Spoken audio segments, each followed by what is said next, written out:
Attorney G, paano ko ba malalaman kung nagpapalusot ang isang tao kung nahuli ito sa akto?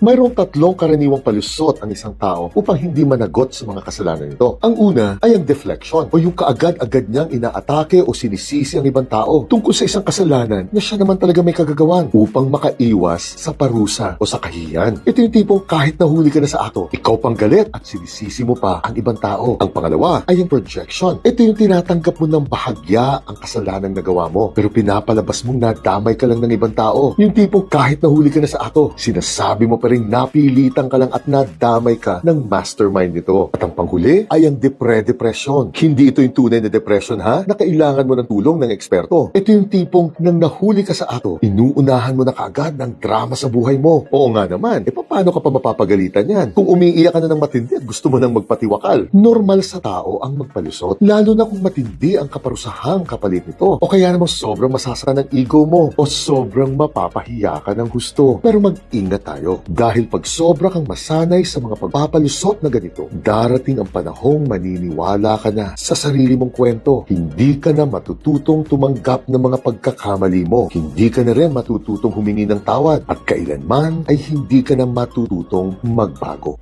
Jillian!